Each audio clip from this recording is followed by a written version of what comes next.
Hi, I'm Nicole Zell. And I'm Alexandra March. And you're listening to Follow Your Arts. We have a really awesome guest on later, very inspirational female empowerment. And actually, we always pre-record these episodes not on the day they were released, and it's International Women's Day. So it was like the perfect day to have Sarah Alderman on. She's an amazing filmmaker and photographer, writer. So you'll hear more from her later. She's one of those people that makes you feel really like, wow, I'm lazy. I don't do anything. Yeah, I don't know. Yeah, she like must never sleep. But in the best way, in the most inspirational way. Yes. So we're going to get to that. We wanted to talk a little bit about Shanina Diana, our first guest. We went to her embryo exhibits. Ninth year last night. We all went. Our producer, Mariana, went too, and his crew. He's here in the room with us. He's always here in the room with us. We don't ever shout him out enough. I was thinking on the way here, if I was, Mariana, what are you up to? What's new? He's like trying to not like get mentioned. What'd you think of last night, Mariano? I had a great time. Yeah. Great time. It was really inspirational. It was very inspirational. It was very. I like cried at many different moments, and I don't cry publicly often.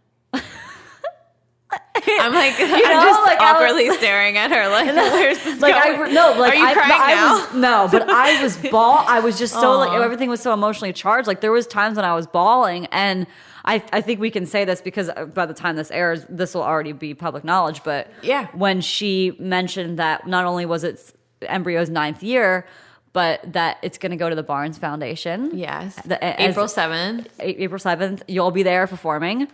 And I just like started bawling. It is so cool. Because Nina, like I've known Nina for so long, and I know how broke she's been, like, yes. And like why, like the night before, like I was just saying, last night was so great to see because sometimes her energy the day of embryo, because she's literally doing everything. She's getting the water. She's, making sure the food comes and making sure that RSVPs are in. And then she's got to perform and then, talk about her deepest. Yeah, it's insane. So her energy in past years has been like a little frazzled at times, or she'll just be like, oh my God, I forgot to eat or drink water. Right. And this year, like, she was just calm as a cucumber and just taking in her success. And it was really awesome to witness. So awesome for Shanina. Congrats on all of her success. That was a really amazing night last night. Yeah, we thank you to mention that. for that. So what's up? What we is hung up? out last night, but like, we did hung. Yeah, we saw some nice go-go dancers last night, and realized how old we are compared to years past. Yeah, we were ready to go to bed by 10. We were really exciting nowadays. Things are good. Doing music as always, doing the podcast, and I recently started this new thing. Kind of, I've been doing this actually for a while now, but I've always like just done jewelry making and dabbled in it because it's like fun to me and therapeutic. And by jewelry making, I mean like no like silversmithing or anything like that. I have no idea how to do that, but literally just finding and collecting gemstones, like rough gems and rocks and stuff, and then wire wrapping or making them into rings or necklaces or whatever. So, and then I was like, you know what, I've made a lot of them in the past couple months, so let me just like maybe put them online and just like then people can buy them, because like a bunch of people have said like, oh, if you did this I would buy them. So I was like, okay, well, let's do it.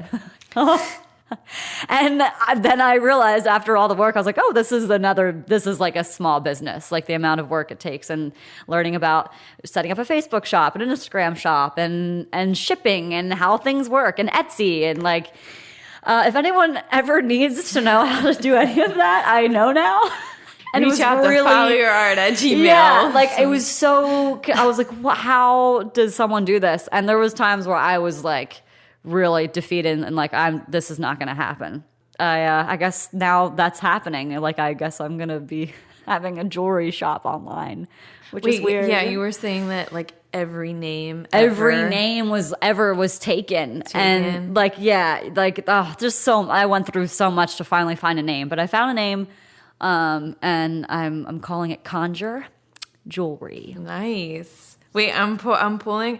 Have you seen the Portlandia thing about everybody's making jewelry. It's so true because it's such a cliche thing. It's so real. It's such a real thing. No, but your whole concept behind it is really cool. And What about you? what about me? Yes. Well, I was thinking that this morning, how we were going to check in with each other after just hanging out. I'm like, what am I going to talk about? And I was washing dishes, and I realized that I'd have a creative process of washing dishes that's really annoying and probably wasteful. So I was happy to have this moment. Yeah, no, I like do a little soap. I do a little rub. I feel like I need to like mix up the water pressure to get one dish done. I never realized how long it takes me to wash a dish. Okay, wait. So do you fill up the sink first, or is it just a constant stream? No, it's a constant stream. Right. Okay. But like, I feel like I gotta go all the different angles. Like, and I just realized that I'm acting as if it's like an intuitive process with washing dishes. Anyway, So it's like artistic OCD. maybe I wasn't really ever thinking about it until I was thinking about what am I going to talk about. Okay. Anyway, that's really That's silly. interesting. I'd like to that's see where this I am. sometime. Things are simple. Maybe you should make a video and put it on our story sometime so people can see. What else? I also wanted to I was so moved that we had like a few people come to Nina's thing last night that listened to our podcast, which was really cool and like the best testimony to keeping on. Because this process hasn't been exactly like 100% natural for us, and it's also been a learning process. If anyone needs to know how to create a podcast, let us know, because we know now. And that was really hard to learn. Like, now that we got it, we got it. But like, there was a lot of technical things that, I mean, no one taught us how to do it. So yeah. So thank you to those that like actually came out and supported one of our artists. And then we got our first like little fan mail book, a paranormal romance novel in the mail, so we got to read into that. So shout out to Joey D for that. Yes. But on that note, like, I feel, as we move forward, if anybody can please give us feedback or guest ideas or topics that you really want to touch on.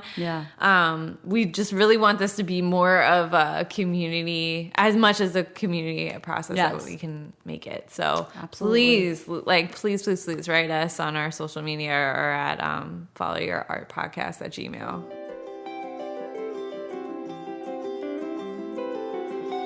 Hey everybody, we're here with Sarah Alderman. She's a writer, a photographer, a documentary maker, a mama, a newlywed still. Yeah, it's still still fresh. a little new. what does she not do? Yes, she is a Wonder Woman. Yeah. Community builder. Anyway, we're really happy to have you. Thanks, I'm so excited to be here. Sort of invited myself. No, you were on our list. You were on the right hit there. list. Well, I bumped myself up. Thanks so much for having me. Of course. A little background. You guys have known each other for years, Alex and Sarah, right? Yes. I'm so fortunate to say that. How did you guys meet? I don't even know. You take this away, Alex. A few ex-boyfriends ago. So my boyfriend and I were regulars at the restaurant where Alex's boyfriend at the time was working. And one night we were having dinner in town and we ran into Alex and said ex-boyfriend. And they picked up our check like as a surprise. And we were so like taken aback in a good way by that gesture. And we got to talk to Alex for the first time. And I'd always seen her around town and she was such a cutie. Cute style. And I always thought, oh, that looks like a nice girl I'd like to talk to and like get to know better. And so we then went on some bumpy roads together with our ex at and that now time, husband. Well, and I think like the greatest gift that ex gave me was he was like, oh, you and Sarah should actually be friends, like for real. I can't believe you haven't met before. And then we were like having a breakup dinner that time that we paid for your bill. So like, that was how he was. He was like, oh yeah, you should like hang out with her. And so then we were both looking for like housing situations at the same time. And I fell in love with her kids. Yeah. Tess and Olivia, who are 12 now. Yeah, basically Alex is their hero, like the one person that they both agree on, that they look up to. And I can see so much, like certain things about Alex they want to emulate. And I couldn't pick a better role model for them. I just love her. So, And They Alex. were my role models. I was Your like- kids are amazing. No, your like and also I say that I've said this so many times. I feel like before to you, but like they get a photo shoot like almost every other day. Like no, they're so lucky. They're so lucky that they get to look back on that. Like I like if I had a mom that did that or a parent in general, like oh my god, all the memories you get to have. Like not a lot of kids have that growing up. Well, I think that one of the coolest things is that you bring them to everything. And they get to know how to be social. Because a lot of times kids are like shy or They're very mature. They're like old souls. They don't get you can to be tell they're part of, around like, adults kids. all the time. Yeah. I was listening to your interview with Michelle, and she mentioned something about stage parents and living vicariously through pushing your kids. And it's funny because if I have I have many flaws, but one of my flaws as a parent is I do the opposite. Like I'm still actively living my life and I'm still actively chasing goals and fulfilling my own dreams. And so they get brought along for the ride. Whereas a lot of parents, I think, sometimes sort of drop things. And, that's part of it. That's part of parenting. You drop certain things so you can go to soccer games and go to 800,000 dance classes. And we do those things too, but they definitely get brought along for my experiences and see how the world works, basically. That's what's most important That's to me. invaluable. You though. didn't plan on having them. No, they were a big surprise. I know that you might be thinking, how could that be? But yeah, I definitely wasn't in a traditional relationship or really much of a relationship at all. I got pregnant very much. It was very unplanned. And I was 26. I had a really good job. I was in corporate America. And I thought to myself, if I didn't go forward with this, would I be able to forgive myself in this exact circumstance? And in that situation, no, I wouldn't have been able to. So I decided, whatever he says, I think I know what I want to do. And he showed me a bit of grace and said, you make your mind up. And so I decided to have this baby. And then I found out there were two of them. I can't. Were you like, what did that feel like when you found out there was two? So I come from a very Italian Catholic family. And when my grandmother found out that I had an unplanned pregnancy, she cried and couldn't speak to me for weeks. I mean, I broke her heart. Guilt. She just had, my family really, and it's been tough, and Michelle hit on this in her interview too, just put a lot of hope into me, and I felt this responsibility, whether that was real or just imagined. And so I could just feel this like weight of letting my grandmother down. But when I told her it was twins, it was like Jesus himself had come down from the clouds with a tablet that said, Teresa Puglisi, this was all me. You can be happy now. And she was like, it changed. The whole end of her life was just so filled with joy because of the twins. Wow. And I think, not to get political or anything, but I think every woman really deserves the right to decide what she wants to do. But if there's anyone listening who's had a circumstance where they're afraid, I don't think you might go through some struggles, but I don't think you'll ever have a regret about a situation like this. It certainly hasn't been easy, and I don't mean to paint it like it has been. It's been a lot more complicated than maybe some traditional motherhood stories. But it was the best thing that ever happened to me. So lean in. Yeah. Wow. That's really good advice. Yeah, it's amazing. Yeah. So then also background of even before the twins, I didn't know you were in corporate America for that long. Yes. So okay, yeah, like walk us through that process, that story of like how you finally were like, okay, I'm done with this. I'm going to pursue my art. Where you're at now, yeah. Yeah, I think with touching back on my family, just having like some expectations of me, I was a very bright kid, had a lot of potential, and my family had a lot of financial struggles. So my grandfather had a gambling problem and had sort of like put my mom in a difficult situation. My mom got divorced and was a social worker and a single mom. So like that's a tough road to hoe. Wow. And so for me, I was sort of groomed to think that finding financial stability was the most important thing that I could do. I skipped college. I went right into corporate America. I started as an admin, and then I got my real estate license and worked for a Fortune 500 company as a sales manager. And so I was selling one of the top selling communities on the East Coast when I got pregnant. And the babies were born in 2008, which is also when the real estate market crashed. So my daughters were unplanned. They were premature. And one of them was in the neonatal intensive care for almost 2 months. So I had her in the hospital in the ICU and one at home and was pumping and breastfeeding, driving back and forth. Oh my God. And I had to go back to work only 1 month after Olivia was released from the hospital. And when I went back, it was this whole different ballgame. It was maybe May, June of 2008. And upper management at my company was like losing their minds. There was so much pressure on us. I got put in a really tough community to sell. And it was just like too much for me. So I decided to start my own real estate team at the stupidest time in history to do this. Go-getter energy over here. At 100% commission with no benefits. Wow. And then I was like, look, you're going to be broke for a while this builds. So you may as well go back to school. I'd never gotten my degree. Wait, were you with your mom at this point? Yes. Okay. I was still living with my mom. And my grandmother moved in too. Oh. So lots of Italians in that house. Oh, that's kind of nice to have all the generations help out with the babies. Was it? It was nice when I got to leave the house. Yeah. It wasn't that way. Yeah. So then I moved out when the girls were 2. And that's when I went back to Westchester, full-time Westchester University. And the photography happened by accident while I was going to school for anthropology. What?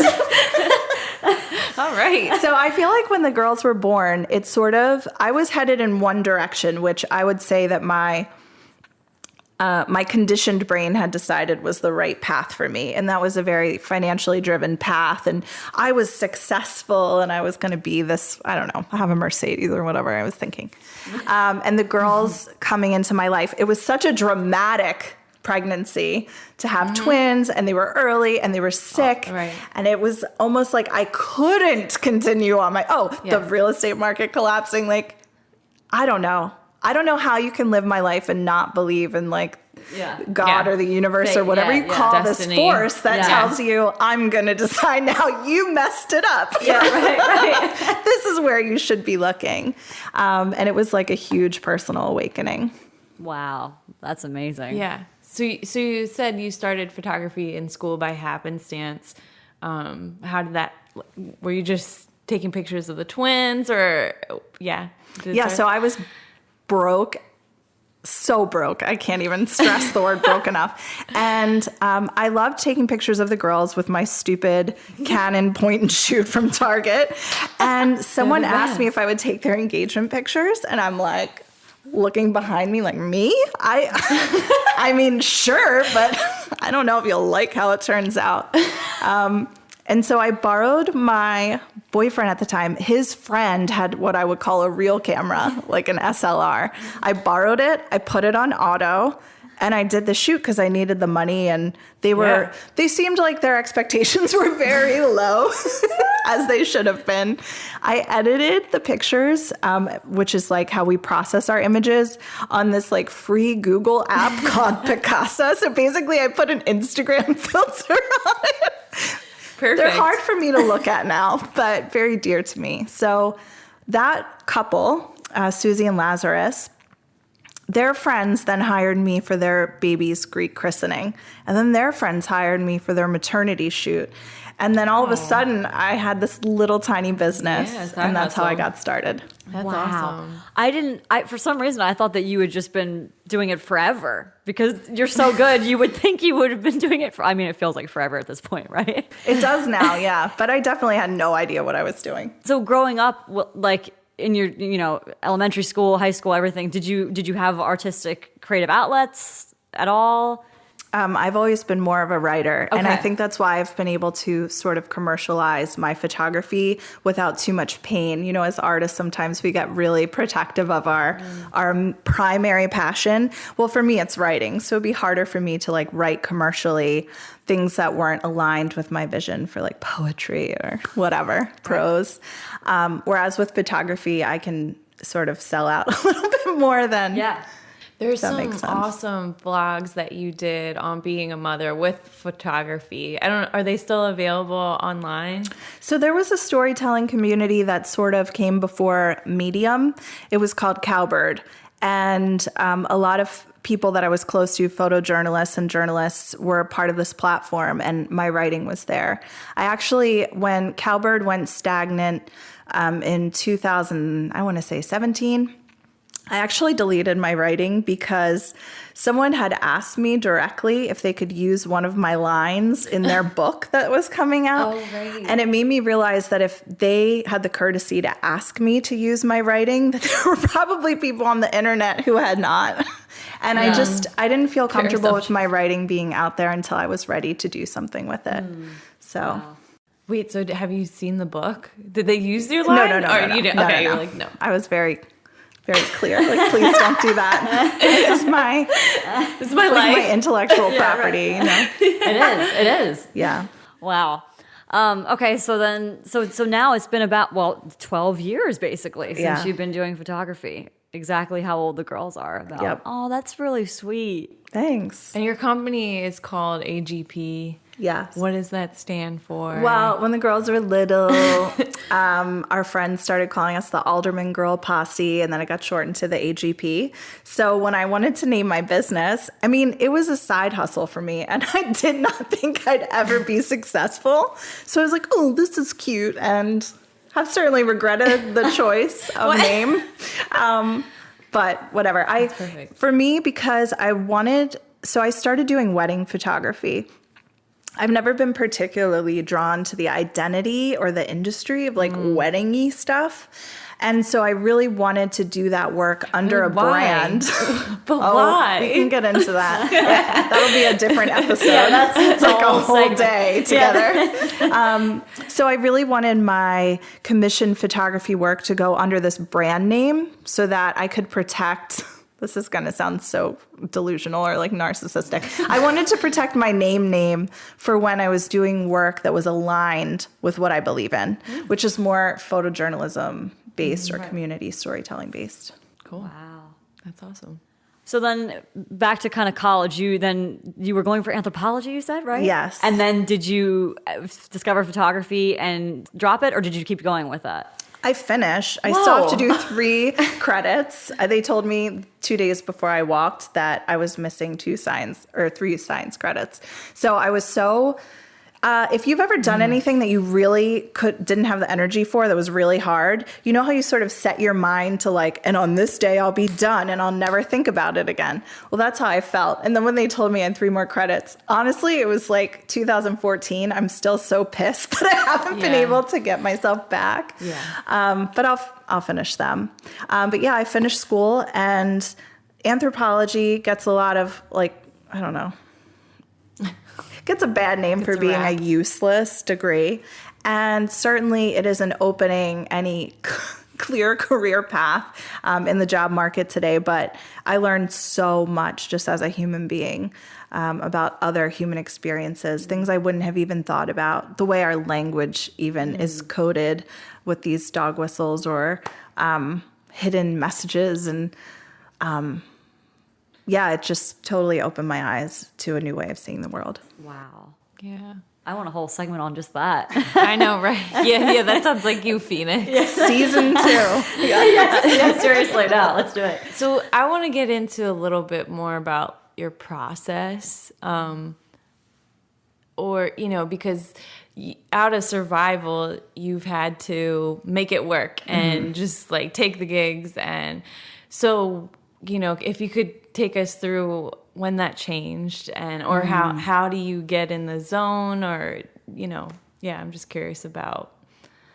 So when I first started, I really had to chase every opportunity that came my way.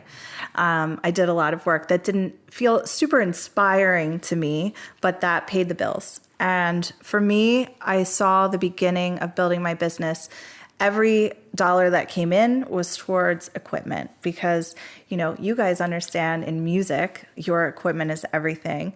And the same is true for photographers. So I definitely had to invest thousands and thousands of dollars that I didn't have in equipment. So I would take little jobs and put that money directly towards my business, making basically nothing. I lived off of student loans.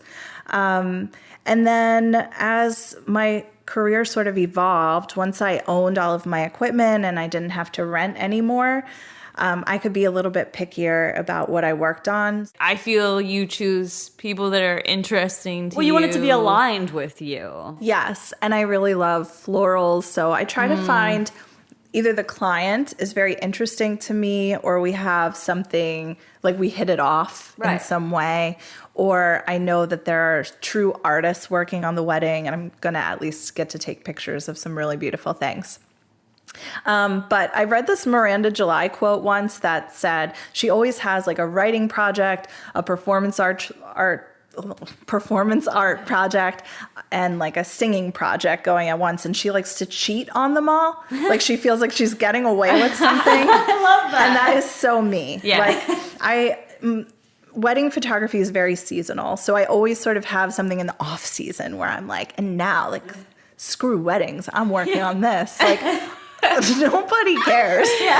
I just feel like I'm getting away with something. I love that Keeps mindset. it exciting. So when you're taking pictures of people at their weddings and these folks are stressed out being, bridezillas or not in the moment all the time, how do you get people in the zone, or how do you get an image to come to life when there's so much going on?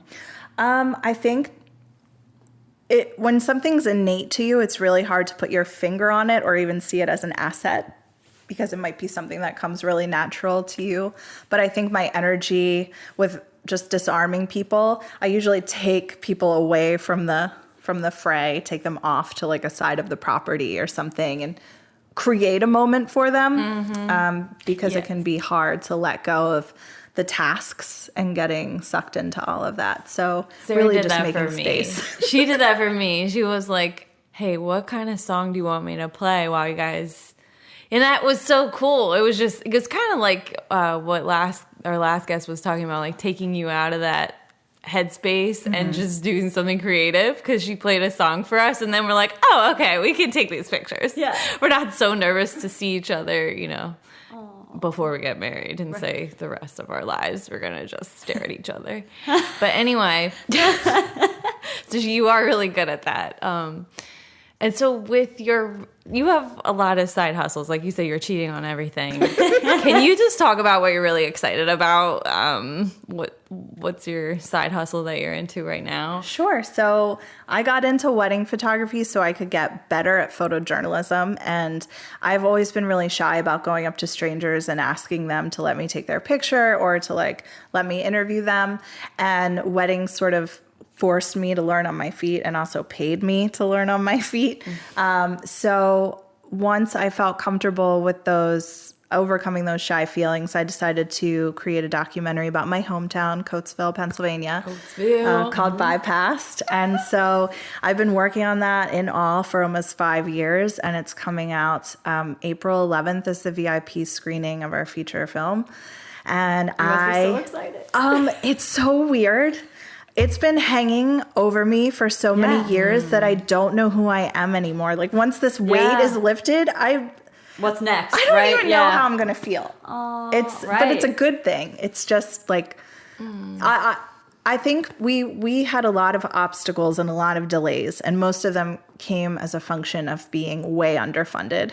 We made this film on like $27,000, and that's not much for 5 years of work. And so it started to feel like it was just never going to happen. So it's just sort of surreal. I'm in that phase of surreal. Like, I can't believe it's actually going to be a thing. Yeah, so let's backtrack to surreal, because I remember this being an idea in the kitchen. and Sarah and I are both from Coatesville, so this city gets kind of a really bad rap. It's kind of like, I don't know. Everyone just posts bad stories or negative news. There's a lot of crime. There's a lot of bad history. Anyway, so you were in the kitchen and you were just like, we gotta do something. We gotta show all the cool people in Coatesville and let's get a train station and all the, and it's just, so let's walk back to having that idea or that feeling behind an issue, and how did that grow into something tangible? Yeah, it was a long and winding road. I'm not going to lie. When I first had the idea, it was a long, long time ago. I wasn't yet a photographer. It was just an idea I had in my head that I presented to another publisher, someone who was in media locally. And I was like, don't you think someone should do this? And she thought it was a good idea. She definitely didn't knock down my idea, but was like, hey, that would be really tough for someone to fund because there's no money in it. Mm-hmm. And I didn't yet have the skill set I needed to just do it myself. Right. So you weren't going to do it on your iPhone. Right. So years later, I did a project for a National Geographic online story about Pine Ridge Indian Reservation. And when I came back from South Dakota from that project, I was super depressed to be home. And my mom and my grandmother, I hope you can tell how influential they've been in my life by this interview. They sat me down and they basically said, there are stories in your own backyard. There are injustices in your own backyard. You don't need to go to an Indian reservation. You don't need to go to Africa. You can look where you are. You can see who's screaming into the void, who's not getting listened to. Amplify those voices. Start there. And that was a breakthrough for me because I think as artists, especially in the journalism realm, you see people getting rewarded for very exotic stories. Those are very eye-catching. And you want to be the cool person that gets sent on assignment to France or something. Yes. And so we don't really always think about how we can be an instrument of change right where we are because it's kind of dull and unsexy. But that sort of was the catalyst for Bypass. So I really had no right to try to do this. I've never made a film in my life. I've never done a crowdfunding campaign in my life. I have 2 children. I'm self-employed, and I did it anyway. Well, and also there was a lot of you've had to take in some heat because there's some racial tensions regarding this city, and you being white. I know that was also a challenge, like coming in and being like, hey, I want to do something. Can you speak to that at all? Or, how did you navigate that? It's been tricky because it's come from all sides, to be honest. I think that when I was starting to talk about this idea with my general network, they had a different picture of what message I wanted the project to send, almost like I was trying to bring Coatesville back to the olden days of the Lucan steel mill and before, Section 8 took over the city or something. They couldn't understand at all that I was talking about the current beauty and the current positive because they don't see it. And then coming into other culture groups, of course, there was a little bit of mistrust. Why? First of all, I haven't lived in the city of Coatesville for quite some time, 20 years. My grandmother left her home there the last years of her life. So we haven't had a home base in Coatesville City for 10, 15 years. And it was almost like you aren't Coatesville enough. Yeah. And I live in Coatesville now, mailing address, but it's Horsey Coatesville. So there was a lot of alienation, and I was recorded. So I identified who in the community I wanted to interview for the project. I also had a lot of vision for people making their own content that we would splice in with ours, so it was more true to how they wanted their story to be told. It didn't really take off, though. And so at some of those lunches, people recorded me to see if I would slip up and say something out of pocket or weird. I had people speak out against me on Facebook saying that I wanted to make a name for myself. The heat is on. Which is kind of funny because I can't picture like, of all the things that I've done in my life, the least flashy thing to, quote, make a name for myself with, I felt like would be something about Coatesville. So those claims, they hurt. And when you're doing a passion project, it's called that because you're fueled by your passion. So when your emotional energy is consistently dampened or like sort of chipped away at, it can be tough to fuel the project. But we just took breaks when we needed to. Me especially just took a couple breaks to like build my optimism back up. And I think when you're working, when you want a project to be bridge building, you have to accept that there's going to be a long trust building process, and it's going to be a lot longer and a lot harder than feels fair. But it's the most important part of the work. So you really just need to do the work first and then expect the trust to come later. It's not going to be handed to you. And even though I had learned that with the Pine Ridge project, I didn't expect it as much in my own hometown. So I think that's the part that sort of tripped me up. I was surprised by how long the initiation process was. It was almost like you were going on a safari. That's right, in your backyard. So it's journalism is an art to you, and I know some people say journalism is science, or So can you tell us about a certain interview that really you felt like you were in that space, that artistic, creative space, or just had that, realm of inspiration around you, or anything that sticks out while you're making this process? I think when you can see that walls are coming down and people are disarming around you and being able to share, the main difference between how I see myself in a journalist is a journalist has to always be ready to potentially ruin someone's life. And journalism can be really challenging in that way. And it's sort of why I've shied away from that label. Whereas with more free-flowing storytelling, you really get to just like sit back and open up with somebody, and they sit back and open up to you. So it's kind of like show and tell. And so for me, it was those interviews where people had some hesitation maybe before we got to talking, and then throughout the course of the interview I could see them just relaxing, softening, and just being wide open with me. And I don't think there's anything that feels better to me in life than achieving that. And getting to hear some of the stories, what people have been through from other segments of the community in Coatesville. Mrs. Carter, who has since passed, we didn't get to film with her. We had only done audio interviews with her.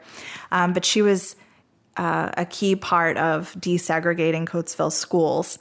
And she was alive still and sitting there talking to me about it, and just understanding, coming into contact with how close some of that challenging history still is. It was a helpful reminder for me. Yeah. When people watch the film, what can they expect without like giving too much away? Yeah, sure. What I wanted to do is show Coatesville in a more true and balanced light with a positive slant. So I didn't want it to be a puff piece. I didn't want to gloss over any reality, but I wanted to introduce some people from outside of Coatesville, people in the general Delaware Valley region, with this city they might have heard bad things about but have never even driven through. So I think it's sort of like a sneak attack. You'll sort of fall in love with the characters. I think you start rooting for the city. And the most amazing thing has happened, which is since we started Bypassed and now since we're wrapping, they've been trying to revitalize the community forever, but it's actually starting to happen now. So we have Derek Morgan, who's just retired from the NFL. Yes, we had algebra together. Oh, Name drop. Name check, Derek Morgan. He's investing big in Coatesville, building an athletics and arts center at the So cool. at the Flats, which is right in the center of the And city. his wife's like vegan and has They're all very, these cool very health cool. conscious. Yeah. Yeah, so I mean, things are actually happening. So there gets to be a much happier ending for our piece than just a think piece that's left with all of these loose ends. I feel like there's there's a real resolution. Like a revival happening. Yeah. Yeah. Wow. That's amazing. So we want to ask we ask everyone a couple things like self-care tips while you're, trying to balance being an artist and a human. I mean, have I gone on my self-care rant with you ever? I think, I feel like someone was like, yeah, do you have any? That was like their answer. Yeah. We're like, oh, okay. I feel, it's funny. Sean and I, my husband and I, like joke about this all the time, which is that we see a lot of people who dwell on self-care who are primarily like not who we would picture as needing to make time to self-care. They seem to be taking care of themselves just fine, a lot. I get a lot of energy from helping others and looking outward. At the same time, when you are, pouring out a lot of yourself, you do need to fill your cup back up. So my favorite way is Zumba. I hate the word Zumba, by the way. I feel like every time I say Zumba, I feel like I have on like Crocs. Yes. Or like, I don't know, high-waisted gym shorts and like a visor. It's just such a dorky name. But I love dancing with all of these women, different sizes, different cultures, different languages, all ages. My daughters and I took Zumba yesterday, and there was an 83-year-old woman in a sweater. She was just dancing her heart out and just feeling that like mind-body connection. I just feel like golden it's moments. like, I don't know, natural endorphins, just like the best antidepressant ever. What's that NPR podcast about the entrepreneurs? How I Built This. Yes. That's a good episode, Yes, everybody. it is a on good Zumba. And I like the name. I like how they Do came you? up with the name. I like how they came up with it. I just feel dorky. Like Zumba sounds like a dorky word, but it's amazing. And I feel like if communities had free Zumba in their parks, like imagine. I mean, people are doing yoga Zumba now. movement. The answer to rebuilding Coatesville is It's just Zumba. The answer to Zumba. everything is just Zumba. Mic drop. just Zumba. Along the same lines, not necessarily self-care tips, but tips of how you have been able to fund your passion projects and your main art through your business, building up a business, anything Words you of care wisdom. to share with people who are like, I don't know how the hell to do this. And then they just they can't start because they don't know how to do it. So this is like a hot button thing for me because I come from a family that's very creative, and we do have a couple artists in the family who have had, big wins and then just periods of no sales. They're mostly painters. And so for me, I mentioned that I come from a very financially driven past, and that hasn't gone away. I have 2 children to support. My husband is in grad school. He's not working while he's in grad school in New York City. So I'm sort of carrying the whole load right now. And so I can't just indulge every creative whim I have. So I built AGP Collective as a way to make money, and I don't need to worry too much about my artistic credibility when it comes to AGP Collective. Obviously, I have a brand now, and I have to have a certain standard for the clients I take on. But whatever I do as Sarah Alderman sort of is funded by AGP Collective. So I just look at it as I have a sugar daddy. It just so happens it's myself. Yes. I'm the man behind the curtain. You're your own sugar daddy. Yeah. And so I have this cousin, Josh, who's a brilliant painter, and he does hyperrealism. His paintings are insane. You wouldn't know they were a painting. They look like a photograph, and they're really cool. And I've begged him for years to just do one of a celebrity. Just do one. And make some money. Yeah. And then make your money, and then do whatever you want after that. But he won't. He won't. But also, I think it's hard when, he would have to do that as Josh. For me, anything I'm sort of bashful about, or I'm like, ooh, that's not cool. I just do it under my brand, or I just never put it online. I take the money, and then I do something I really want to do with the money.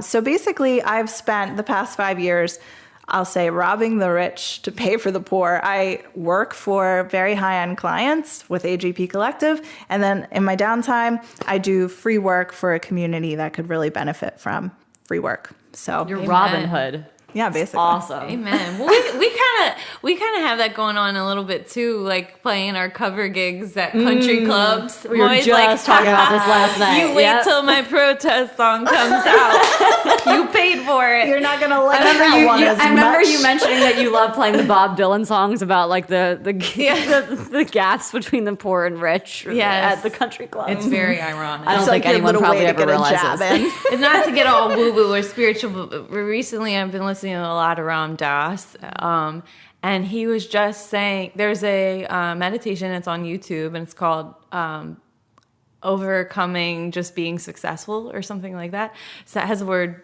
successful in it.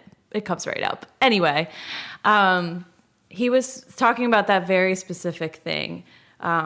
Sometimes we have to separate ourselves from who we think we are so that we can use these roles as our advantage. Yes.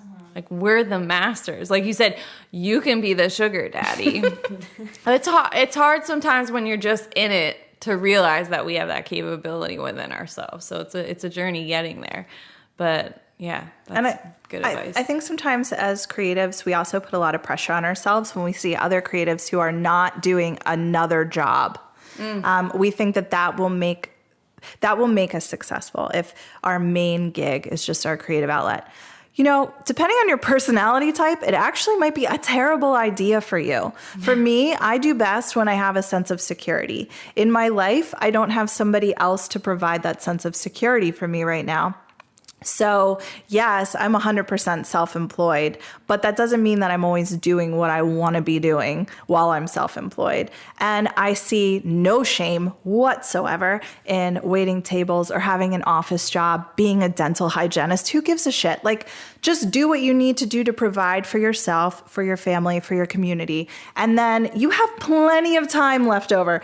Have you ever gotten a screen time report from your phone? It's so rude. Yeah, it is rude. Yes. I can now see exactly how much time I have for my art because I'm wasting it all looking at Instagram and other people's art. Yeah. So it's like we have plenty of time to have a job, to do what nourishes our soul on the side. If that's your lot in life, you don't need to feel like your art or your creative product is any less significant than somebody else's just because you don't do it all day, every day. Yeah. But you're proof it's attainable and it's possible, and that you just need to go out and do it. You can do it. I think we get in our own way for sure. We're gonna leave your link and all your info in the description. But if people want to check out your work, and then also any info you want to share about Bypassed, where people can see that. Sure. So, my business is AGP Collective. I have a website. I have an Instagram. Bypassed will be premiering to a small group. I think we'll keep it to around 1 to 200 at the Midway Arts building in Coatesville. That will be a ticketed event. We're charging $100 per ticket. It'll be fancy dress, cocktails, hors d'oeuvres. And the whole purpose of that private screening is to fund the public premiere. We want to make sure that the public premiere can be free. A lot of people in the community would not be able to afford a ticketed event. We want to make sure everybody can experience the film with us. Where is it going to be? So on April 11th, the ticketed event will be held at Midway Arts, which is where I have my photography studio. Okay. And that's right in Coatesville. Okay. The free public premiere events will probably be hosted at one of the schools or at Ash Park. Oh, that's going to be awesome. Yeah, I'm super that's stoked. amazing. That's great. Cool. I have one last question before we end with our mantra. And this is in the mantra realm, in the woo-woo realm of things. So we were saying that you live in like the most beautiful place. And I know that you kind of manifested this. Which sometimes when we were talking about Instagram earlier, there's all these like self-care, like write it down and it will happen. But you are a true manifester. And I read this in the Philadelphia Inquirer, right? This was just an article is that what it was? That recently you shared on your Facebook about. Oh, yeah, Philly Mag. Philly Mag is what it was. Yeah. So let's talk about your manifesting tools. Okay. What is your secret? My husband tells me I have a reality distortion field, and I still don't know if that's like a good thing or if he thinks I'm a mental patient. He Her husband's claims that hilarious. Steve Jobs has one too, so I'll take it as a compliment. But basically, I will things into happening. And I don't know always how. It's just been a thing that I've always been able to do. And I think that we're on the right track as a culture when we're talking about manifesting and like channeling abundance. But I do think that there's a little bit more to it in terms of looking at the opportunities that are available to you. So when this whole incredible unfolding in my life started, it was in 2012. And do we have a minute for me to share the story? Yeah, Of course. Oh, we have, as long as you have. Okay, so in 2012, I was super broke. I was an anthropology student, and I was a new photographer.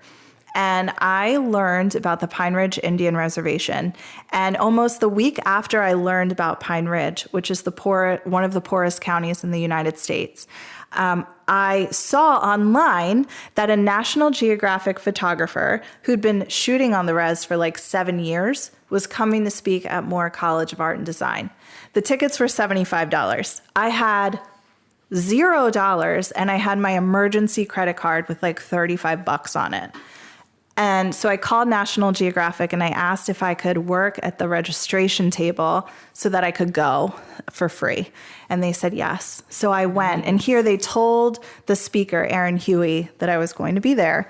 And so Aaron was excited to meet me, and he said, stick around afterwards.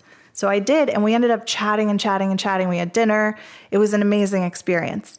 That was in March of 2012. In July, Aaron called me out of the blue and asked me if I could go do this community voice project in South Dakota.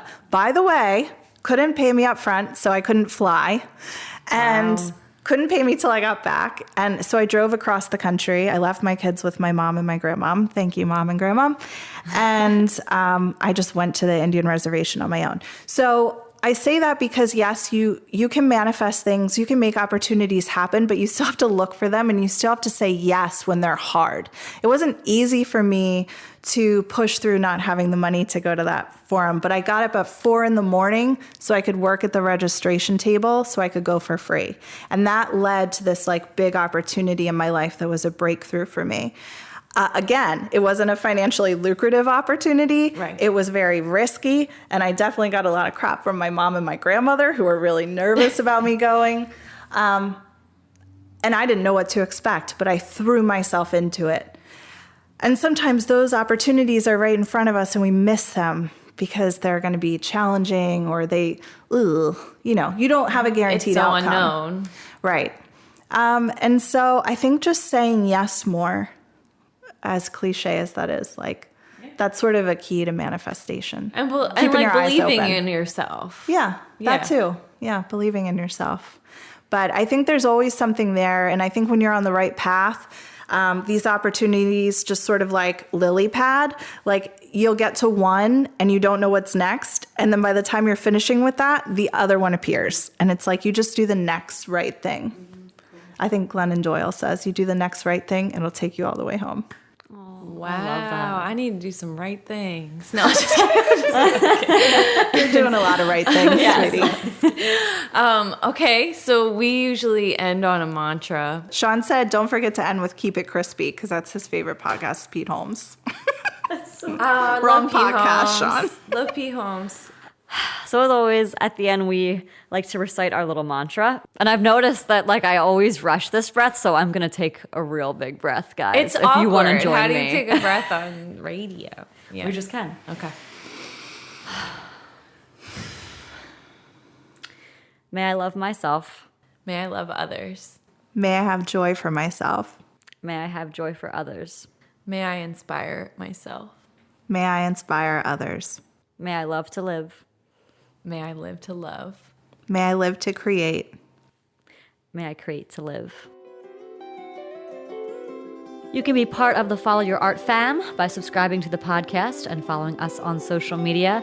Our Facebook page is facebook.com/followyourartpodcast, and our Instagram is instagram.com/followyourart_podcast. We'd like this podcast to be a community experience. If you have any questions or topics you'd like to explore, or if you'd like to submit your art to be featured on all our social media platforms, feel free to email us at followyourartpodcast@gmail.com.